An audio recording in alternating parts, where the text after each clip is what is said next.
선교를 가면 제일 힘들고 답답한 것 중에 하나가 언어입니다.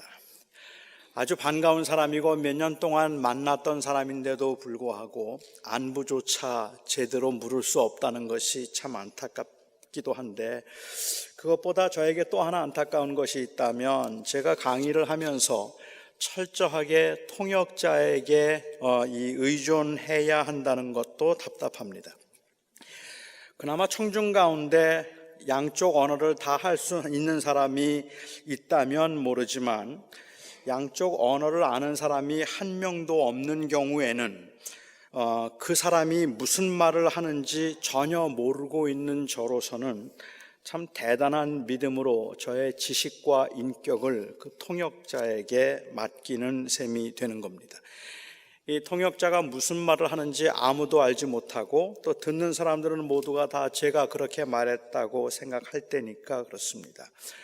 작년에 제가 우크라이나에 갔을 때 현지 목사님들께 신약 성경에 나오는 난해한 성경 구절들에 대한 강해를 했습니다. 여기 우크라이나에 있는 현지 목사님들은 신학을 체계적으로 공부한 적은 없지만 성경을 참 많이 읽은 분들이라서 성경 지식이 굉장히 해박한 분들입니다. 그래서 제가 이 신약 성경에 나오는 그 난해한 성경 구절들을 같이 나누면 좋은 도전과 배움이 될 거라고 생각을 했습니다. 가끔씩 성경에 나오는 성경 구절들에 대한 질문을 하는 것을 보면 어느 때는 제가 전혀 한 번도 본 적이 없는 그러한 말씀을 질문하기도 하고, 어느 때는 한 번도 저는 그렇게 생각해 본 적이 없는 아주 기발한 관점을 그분들이 말씀해 주시기 때문에 저는 굉장히 유익할 거라고 생각했어요. 베드로전서 3장 19절과 20절에 있는 말씀에 대해서 제가 설명을 하면서 캐톨릭에서 말하는 연옥이 성경적 근거가 없다고 그분들에게 이야기를 했습니다. 그런데 한 분이 손을 들더니 연옥이 성경에 있는데 왜 없다고 하느냐고 저에게 질문을 했습니다. 그러면서 유다서에 분명히 나온다는 것입니다. 저는 당황스러웠습니다. 그분들이 성경 구석구석에 있는 내용들 잘 알고 있고 해박한 지식이 있다는 것을 알고 있었기 때문에 제 실력이 들통난 것 같아서 긴장이 되기도 했어요.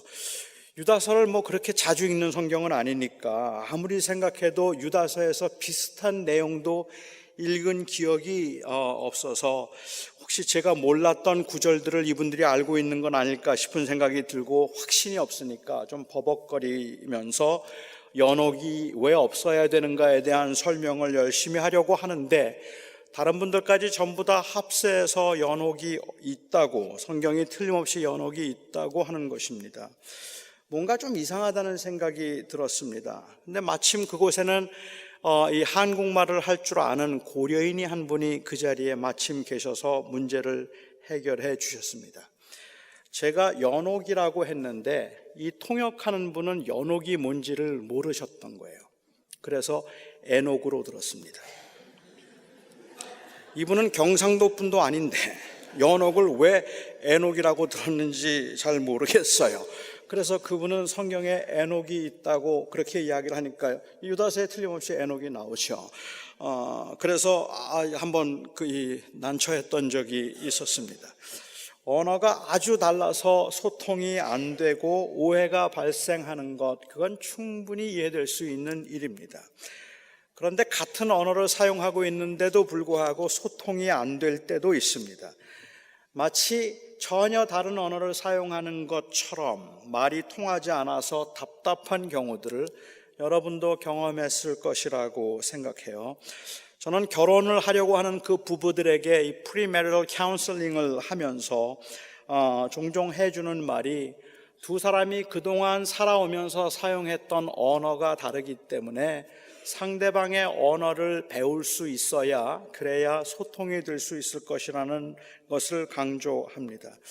같은 언어를 사용하고 있지만 그 의미가 달라서 답답하리만큼 소통이 안 되는 경우들도 허다하게 많습니다. 사람들마다 사랑의 언어가 달라요. 게리 챕맨이 이야기한 것처럼 사랑의 언어에는 한 5가지 정도가 있다고 하는데 그 언어들이 다 달라서 한 사람은 사랑을 표현했는데 다른 사람은 그것을 굉장한 도전으로 받아들이기도 하죠. 그 감정을 표현하는 언어도 다르기 때문에 남편은 그렇게 말한 적이 없는데 아내는 그렇게 들었다고 하고, 아내는 수없이 말을 했는데도 남편은 들은 적이 없다고 그렇게 말을 하기도 합니다. 저는 교회에서도 언어의 의미가 많이 달라서 오는 그 소통의 부재가 틀림없이 있다고 생각합니다. 동부에서 사역을 하는 동안에는 제가 별로 들은 적이 없는 것 같은데, 그렇게 많이 듣지 않았는데 LA에 와서 제가 아주 많이 듣는 이야기 중에 하나가 제 설교가 어렵다는 이야기입니다. 사람들이 저에게 설교가 자꾸 어렵다 그래요. 저의 단순한 머리에서 심오하고 어려운 것들이 나올 리가 없는데, 그리고 또한 그 동부에 계신 분들이 서부에 계신 분들보다 더 유식하거나 아니면 사고력이 더 뛰어난 것도 아닐 텐데, 그렇다고 제가 서부에 와서 더 똑똑해진 것도 아닌데 왜 그럴까? 왜 동부에 있는 분들은 어렵다는 말을 안 하는데 서부에 계신 분들은 왜 제 설교를 어렵다고 말할까? 제가 짐작해 볼 수 있는 한 가지 이유는, 동부에 계신 분들 중에 많은 분들은 목회 초기부터 저와 함께 하셨기 때문에 저의 언어를 잘 알고 계시다는 것입니다.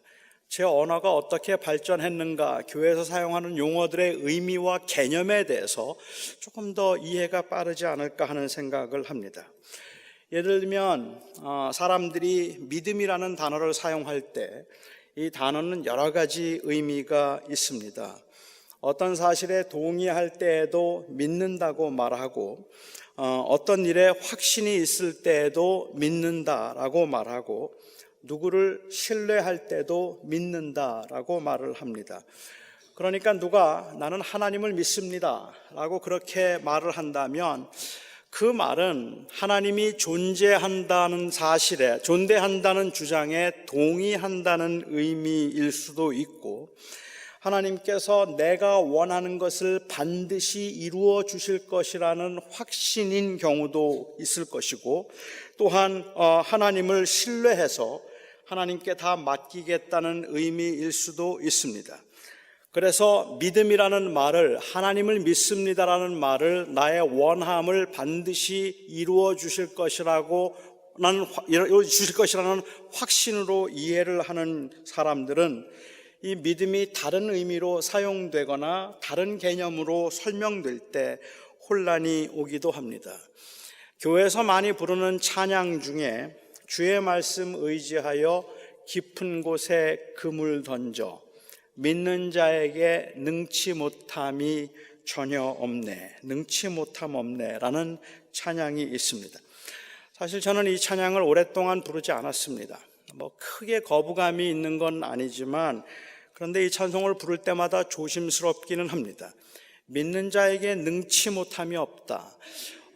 이 그물을 던져서 이 주의 말씀을 의지해서 믿음으로 그물을 던졌던 베드로의 사건을 노래로 가사화시킨 것 같은데, 그 베드로가 가졌던 믿음도 그런 믿음도 아니었을 것 같다는 생각이 들고, 우리의 실생활에서도 믿는 자에게 능치 못함이 없다는 그 말은 어떻게 듣는가에 따라서 상당한 오해를 일으킬 수도 있겠다는 생각이 들어서 저는 이 찬송가가 조금 불편하기도 하고 조심스럽기도 했습니다. 하지만 제가 그 찬송을 부릅니다. 제가 이 찬송을 부를 때 제가 생각하는 능치 못함이라는 말은 어떤 경우에도 하나님을 신뢰하지 못할 일은 없다는 의미로 이해하고 저는 부르고 있는 것이고, 아마도 또 어떤 분들은 내 소원을 반드시 이루어 주실 것이라는 그 확신으로 이 찬송을 부르는 분들도 계시겠다 싶습니다. 이 찬송이 믿는 자들은 무엇이든지 이룰 수 있겠다라는 의미라면, 그렇게 믿지 않는 사람들은 이 찬송을 부르면서 망설여질 것이고, 또 그렇게 이해하는 것은 조금 어렵게 여겨질 것이라고 생각됩니다. 오늘 본문도 어떤 관점에서 읽는가에 따라서 그 의미가 완전히 달라질 수 있습니다. 구체적으로 어떤 일들이 있었는지는 확실하지 않지만 바울과 그의 동료들은 그때 죽는 줄 알았습니다. 사형 선고를 받았고 살 소망이 끊어질 만큼 이제 죽었구나라고 생각할 만한 그 위기의 상황을 그들은 경험했습니다. 그런데 그 위기의 상황에서 그 어려울 때 그들은 하나님 앞에 간절하게 기도를 했고 그 기도를 들으신 하나님께서 그들을 건져 주셨습니다. 9절에서 그는 이렇게 고백하죠. 우리 마음에 사형 선고를 받은 줄 알았으니 이는 우리로 자기를 의뢰하지 않고 오직 죽은 자를 살리신 하나님만 의지하게 하려 하심이라. 바울과 그를 위해서 기도했던 성도들은 기도를 통해서 죽은 자도 살리시는 하나님의 능력을 경험했다는 고백입니다. 하나님께서 고난 가운데 그를 지켜주신다는 것을 경험했던 바울은 환난 중에 있을 때 자신을 의뢰하지 않고 오직 하나님께만 의뢰하면 된다는 것을 알게 되었다는 고백입니다. 어떤 환난이 닥쳐와도 하나님을 의지하면 하나님께서 지켜주시고 하나님께서 건져주실 것입니다. 바울은 10절에서도 비슷한 고백을 합니다. 그가 이같이 큰 사망에서 우리를 건지셨고 또 건지시리라. 또한 이후에라도 건지시기를 그를 의지하여 바라노라. 번역상 약간의 차이가 있기는 하지만 바울이 지금 하고 싶은 말은 과거와 현재 그리고 미래형으로 하나님의 건지심에 대한 확신을 말하고 있는 것입니다. 하나님께서는 죽음의 위기에서 그들을 건지셨고 그것을 경험했던 바울과 그의 동료들은 이제 어떤 혼란과 어떠한 그 고난이 오더라도 하나님께서 그를 건지실 것임을 믿고 그가 당하고 있는 모든 위험 가운데서 건지실 것이며 아직 나타나지는 않았지만 미래에 나타날 수 있는 그 어떤 종류의 위험으로부터라도 그를 건지실 것이라고 고백을 하고 있습니다. 하나님께 부르짖기만 하면 그 고난 가운데 있을지라도 하나님 앞에 부르짖고 하나님 앞에 매달리면 모든 문제를 하나님께서 해결해 주시고 하나님께서 우리를 선하게 인도해 주실 것입니다. 여기까지만 하면 참 간단하고 쉬워요. 그런데요, 이런 말을 들으면 아멘이라고 하고 싶은데 현실은 그렇지가 못합니다. 하나님께서 나와 함께 하시면 모든 환난과 고난 가운데서 나를 건지시고 모든 위험에서 나를 건지셔서 나로 하여금 능하게 하실 것입니다. 이 고백을 하고 싶은데 그런데 현실은 그렇지가 않아요. 저는 개인적으로 그렇게 극심한 위험이나 아니면 위기의 상황을 만난 적은 아직 없습니다만은 목회를 하면서 사경을 헤매고 그리고 하나님의 도우심을 간절히 구하던 많은 사람들을 저는 만났습니다. 정말 살았으면 좋겠고 정말 다시 일어났으면 좋겠다 싶어서 간절히 기도했지만 이 고난의 높은 산을 넘지 못했던 사람들이 저희 주변에는 꽤 많습니다. 기도의 능력을 믿는다고 말하는 것이 무색할 만큼 기도가 응답되는 경우가 많지 않아서 위기의 상황에서 하나님께서 건져주실 것이라는 분명한 확신보다는 오히려 달리 할 것이 없어서 지푸라기라도 잡는 심정으로 아니면 말고라는 심정으로 기도를 하고 있는 저희들의 모습을 발견합니다. 하나님께서 환난 중에서 우리를 건져주실 것이라는 말에 확신을 가지면 가질수록 실망에 대한 두려움도 마음 한구석에서 비슷하게 자라갑니다. 하나님이 건져주실 것이라고 말할 때에 그나마 아멘이라고 해야 하고 나중에 아멘이라도 해야 나중에 이 확신이 없어서 기도가 응답이 안 되었다는 책임을 우리가 면할 수 있을 것 같다는 생각도 마음 한구석에 사실은 있습니다. 바울처럼 경험이 있어서 하나님만 의지하면 하나님께서 건져주실 것이라는 확신이 있는 사람들이 저는 굉장히 부럽기도 하고 또 한편으로는 굉장히 불안하기도 합니다. 이건 제가 믿음이 부족해서일 겁니다. 제게 그런 체험이 없기 때문에 그럴지도 모르겠다고 생각합니다. 아니면 제가 가지고 있는 신학적인 그 확신 때문에 그럴지도 모르겠다고 생각합니다. 저는 이런 말씀들이 그렇게 마음에 와닿지 않습니다. 하나님께서 우리를 건져주실 것이라든지 그 기도들을 응답하셔서 하나님께서 반드시 들어주실 것이라는 말을 들을 때 도대체 이 말이 무슨 뜻일까 하는 것을 다시 묻지 않을 수 없을 만큼이나 이런 말에 대한 확신이 없다는 겁니다. 그래서 저는 정말로 바울이 하고 싶었던 말이 무엇일까 하는 것을 깊이 묵상할 수밖에 없었습니다. 도대체 이 말을 그냥 단순하게 교인들에게 내가 환난 가운데 있을 때 내가 하나님만 의지했더니 하나님께서 나를 환난 가운데 건져주셨습니다. 사랑하는 성도 여러분, 고난과 환난 가운데 있을 때 의심하지 말고 하나님께 매달리고 하나님께 맡기고 하나님께 기도하세요. 하나님이 모든 문제들을 다 해결해 주실 것입니다. 이렇게 과연 설교할 수 있을까? 바울이 하고 싶은 말이 과연 그 말이었을까? 저도 바울처럼 하나님에게는 죽은 자도 살릴 수 있는 능력이 있는 분이고 죽은 자도 살리셨던 분이라는 그 사실에 대해서는 추호의 의심도 없이 확신합니다. 하지만 바울이 설령 죽음에서 건짐을 받는 경험을 했다고 하더라도 그래서 환난 중에 건짐받는 공식을 만들어내려고 한다면 그것은 성경적인 의도가 아닙니다. 우리는 우리의 연약함 때문에 성경을 읽으면서 거기에 나타나는 기적적인 사건들을 볼 때 거기에서 공식을 만들어내려고 하고 어떤 사람들이 간증을 하면 그 간증을 들으면서 그 간증에서 방법과 답을 찾아보려고 합니다. 사업을 망하던 중에 하나님 앞에 부르짖어 기도했더니 하나님 앞에 일주일 동안 금식하고 하나님 앞에 매달려 기도했더니 하나님께서 나의 사업을 일으켜 세워주셨습니다라는 어떤 사람의 간증을 들으면 나도 일주일 동안 금식하고 매달려야 되겠다는 생각이 들게 되고 어떤 사람이 고난과 혼란 중에 있으면서 병상에 있는 그 남편을 위해서 아내를 위해서 산에 올라가서 기도하며 병원의 그 의료의 그런 혜택을 일체 다 끊어버리고 기도했더니 하나님께서 기적적으로 그 몸에 있던 모든 암을 날려버렸다는 그 간증을 듣고 나면 나도 병원에 신세지지 말고 그러면 기도원에 가서 기도하면 되겠구나라는 그러한 생각이 저절로 든다는 말입니다. 그것이 인간이 약하기 때문에 갖는 마음일 것 같다는 생각이 들어요. 답답하니까 그렇죠. 다니엘이 사자굴에 갇혀 있다가 건짐을 받았다는 이야기를 들으면 도대체 하나님께서 그 사자들의 입을 봉할 수 있게 만들었던 하나님의 페이버를 받을 수 있었던 다니엘의 믿음은 어떤 믿음이었을까가 우리는 궁금해지기 시작하고 요셉이 애굽의 총리가 되었다는 이야기를 읽으면은 그가 총리가 된 비결이 도대체 무엇일까를 찾아서 우리가 접근은 못하겠지만 그 비슷하게라도 노력해보고 싶은 마음이 생긴다는 말입니다.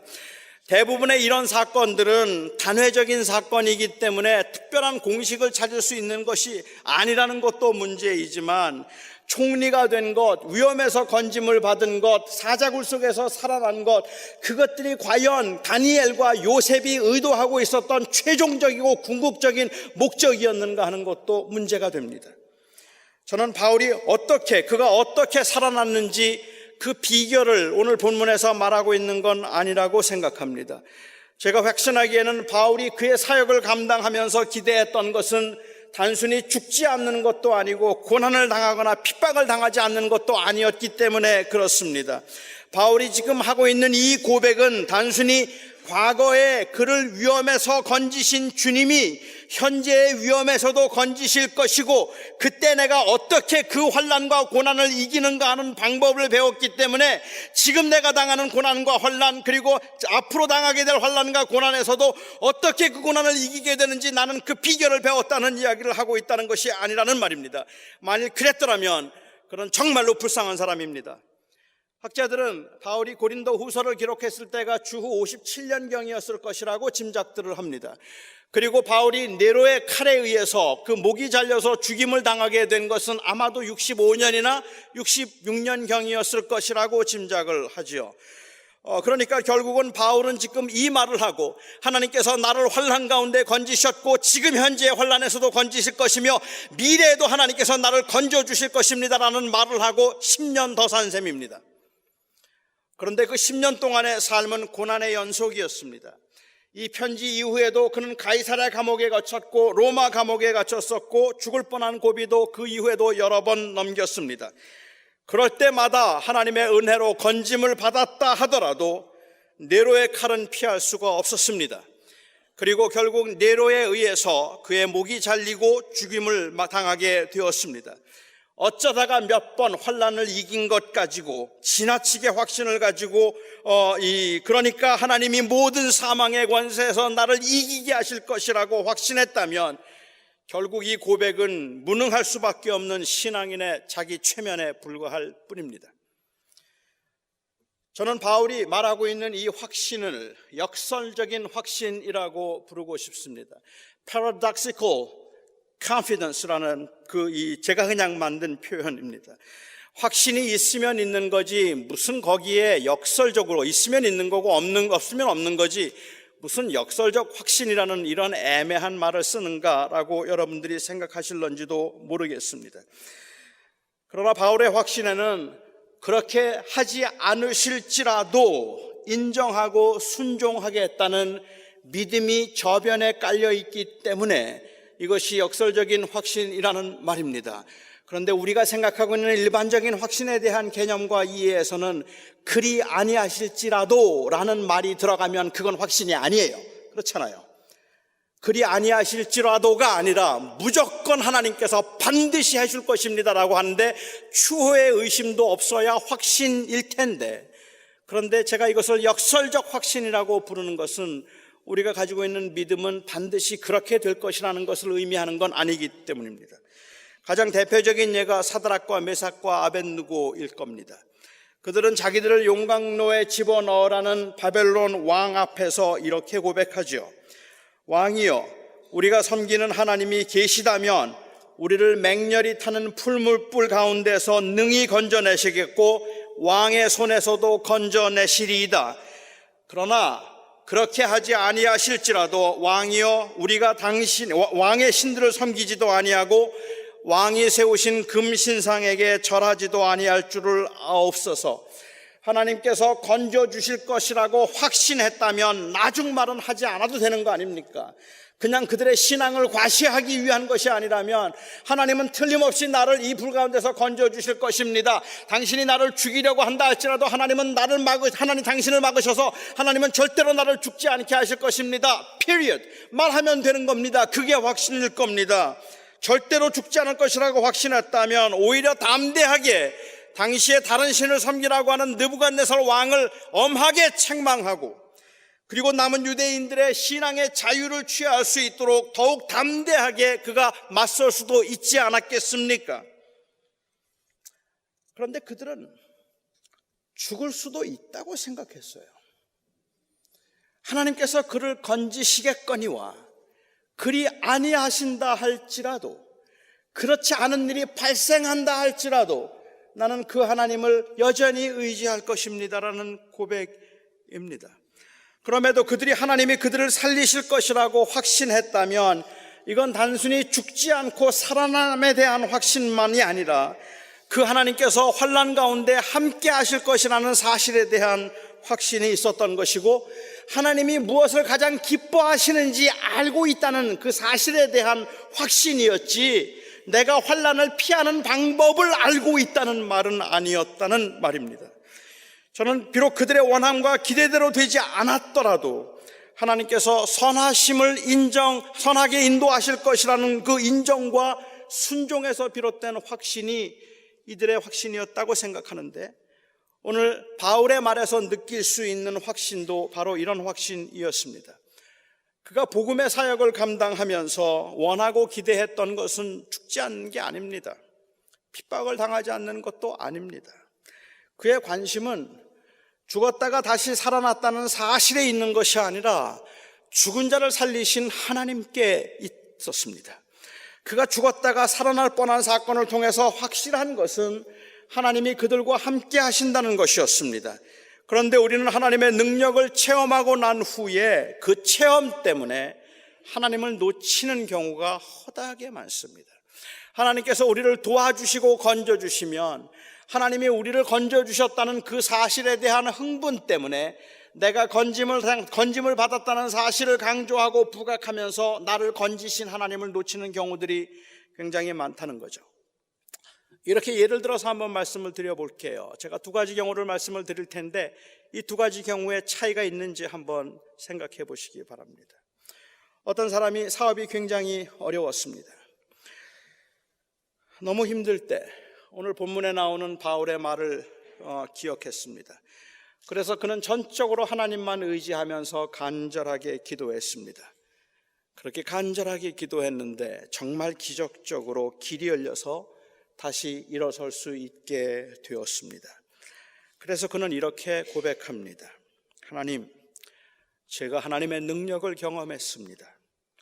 죽은 자도 살리시는 하나님을 온전히 의지했더니 하나님께서 저를 살려주셨습니다. 이제 제가 알았습니다. 주님만 온전히 의지하면 모든 어려운 문제들을 다 해결할 수 있음을 이제 제가 확신합니다. 여러분이 고백에 대해서 어떻게 생각하십니까? 형통을 위한 수단을 발견했다는 말입니다. 문제 해결의 방법을 찾았다는 확신입니다. 그런데 이렇게 고백한다면 어떨까요? 하나님, 제가 하나님의 능력을 경험했습니다. 죽은 자도 살리시는 하나님 온전히 의지했더니 저를 살려주셨습니다. 이제 알았습니다. 내가 의지하며 살 분은 오직 하나님 한 분뿐이십니다.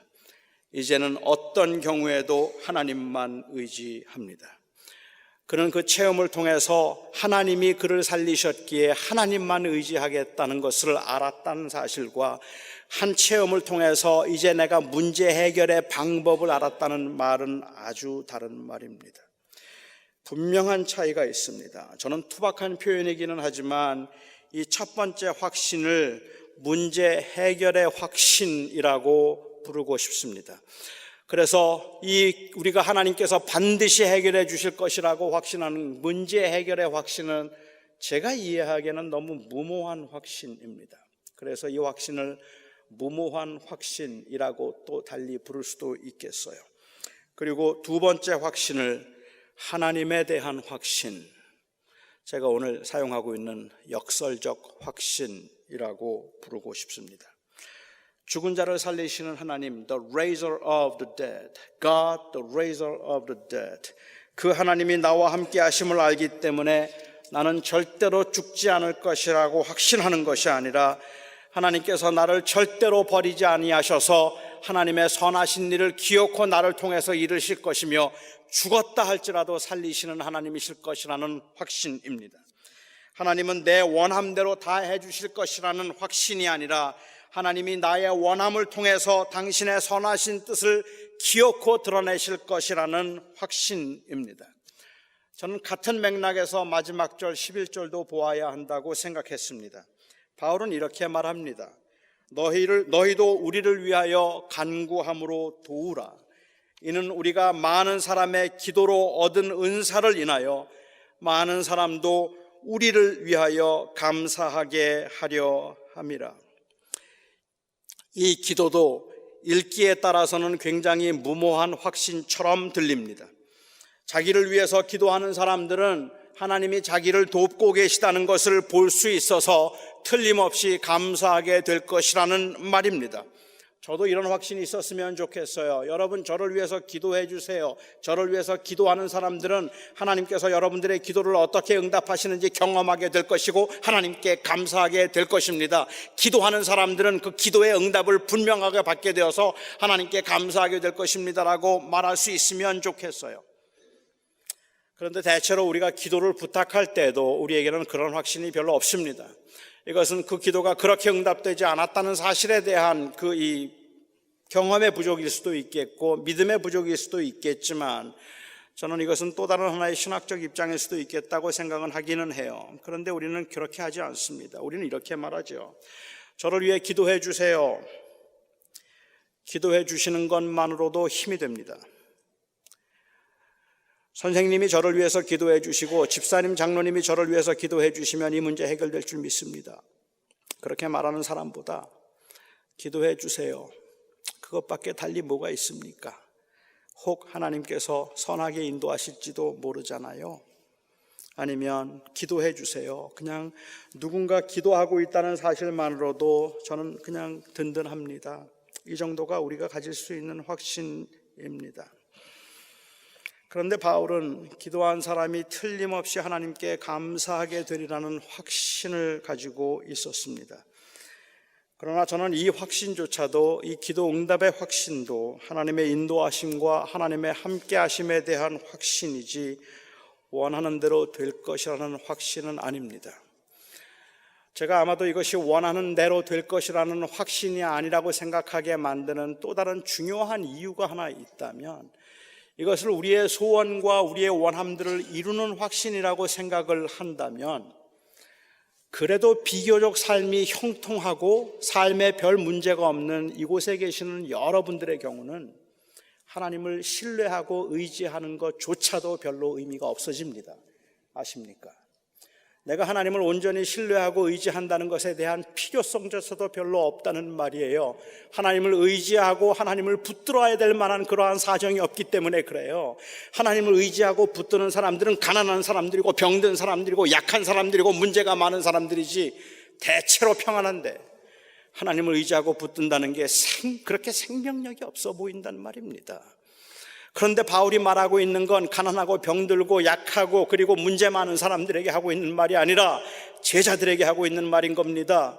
이 제자들의 경우에 있어서라면 우리가 살아가면서 그것이 형통함이라고 할지라도 그것이 비천이고 가난함이고 풍부함이고 그리고 빈곤함이고 궁핍함이고 또한 그것이 풍요로움이라 할지라도 나는 그 안에서 나의 삶을 인도하시고 주관하시는 그 하나님을 의지하는 것이 내 인생의 가장 안전한 것임을 발견했노라는 그 고백을 누구나 할 수 있는 것이라는 말이죠. 하나님이 어떤 모양으로든지 우리와 함께 하셔서 우리를 도우실 것이라는 바로 이 확신 때문에 우리는 영주권을 얻게 해달라는 기도를 감히 담대히 할 수 있고, 우리의 병을 고쳐달라고, 우리 가족들의 병을 좀 고쳐달라는 기도를 우리는 확실하게 할 수 있습니다. 그렇게 확신을 가졌다가 응답이 안 되면 무슨 망신입니까? 혹시라도 확신을 가졌다가 망신이야 또 당하면 어때요? 그런데 그렇게 확신을 가졌다가 오는 그 낙심됨은 어떻게 합니까? 사람들은 분명하게 확신을 가지면 그러면 마치 그 확신 끝에 안 될 경우에 발생하게 될 그 낙심 그리고 그 망신, 이런 것들이 싫어서 무엇에든지 전적으로 의지하거나 확신하지 않으려고 하는 성향이 있습니다. 그런데 반드시 될 것이라고 확신한다면 저는 무모한 확신이라고 생각합니다. 그러나 반드시 하나님께서 함께 하실 것이라고 한다면 이것은 그냥 단순히 그 안전하기 위해서 백업을 하고 있는 것이 아니라 우리의 궁극적인 관심이 성공이 아니고 형통이 아니고 잘 되는 게 아니고 부자가 되는 거 아니고 건강하게 백년해로하는 게 아니라 하나님의 영광을 위해서 사는 것이라는 그 사람들에게는 이것은 단순한 익스큐즈가 아니라 바로 이것이 우리의 신앙의 고백인 겁니다. 나와 함께 하시는 그 하나님은 결코 나를 버리지 아니하실 것이며 그 하나님이 나를 지키실 것입니다. 만일 바울을 위한 기도가 단순히 환난을 당하지 않게 해달라는 기도였다면 아마 낙심했을 겁니다. 그러나 환난을 당하지 않게 해달라는 그 간절한 기도에 그렇게 기도했지만 그 기도에 그가 확신할 수 있었던 것은 절대로 고난을 당하지 않게 될 것이라는 사실이 아니라 그들과 함께 하시는 하나님이었습니다. 아무것도 알 수 없는 불안함에 우리는 간절하게 우리의 원함을 우리가 구하지만 사실 우리는 하나님을 붙들고 싶습니다. 하나님을 보고 싶습니다. 하나님을 경험하고 싶습니다. 문제가 해결되는 건 참 좋은 일이지만 그 문제가 해결되었다는 사실보다 하나님이 그 문제를 해결해 주셨다는 사실이 우리에게는 위로인 겁니다. 하나님이 그 문제를 해결해 주셨다는 사실이 위로이기 때문에 하나님이 함께 하신다는 그 사실이 우리에게는 가장 큰 위로이고, 우리가 가지고 있는 확신은 이 모든 경우에 우리가 기도하고 부르짖으며 매달리고 하나님을 의지하면서 갖는 우리의 확신은 우리가 원하는 건 다 이룰 거라는 확신이 아니라 우리의 모든 원함을 통해서 하나님이 당신의 선하심을 나타낼 것이라는, 그래서 나는 그 하나님만 붙들고 가고 있다는, 하나님만 믿겠다는 하나님에 대한 확신입니다. God, the raiser of the dead. 바울이 경험했던 것은 바로 그 하나님입니다. 바울이 경험했던 것은 문제 해결의 방법이 아니라 하나님이었습니다. 고난 중에 있는 분들을 위해서 기도하는 사람들은 원하는 때에 원하는 대로 응답되지 않아도 하나님께서 고난 중에 있는 사람들과 함께 하심으로 그 기도하는 사람들의 기쁨을 충만하게 하실 것이라는 믿음이 우리에게 있기에 우리는 고난당한 사람들을 위하여서 열심히 기도합니다. 그들의 원함을 놓고 또한 기도합니다. 여러분은 이 교회가 부흥될 것이라고 확신하십니까? 그건 모르겠어요. 하지만 저는 하나님이 이 교회를 당신의 교회로 세우셨기 때문에 이곳에 믿음의 사람들을 통해서 교회를 지켜주실 것이라고 확신합니다. 그 확신의 결과로 교회가 부흥할 수도 있겠습니다. 하나 그리 아니하실지라도 우리가 믿고 싶은 것은 부흥이 아니라 하나님입니다. 그리 아니하실지라도 우리가 정말로 의지하고 있는 것은 문제의 해결 방법이 아니라 하나님입니다. 그 하나님을 놓치지 않기를 바랍니다. 기도하겠습니다. 아버지 하나님, 우리는 살면서 주님 너무 답답해서 무모해 보이는 것이라 할지라도 확신을 갖고 싶습니다. 뭔가에 확신이 없는 것은 너무 믿음이 없는 것 같아서이기도 하고, 우리가 그렇게 확신을 가져서 문제가 해결될 수 있다면 그런 간절한 확신을 갖고 싶을 만큼 우리의 삶은 답답하고 힘이 듭니다.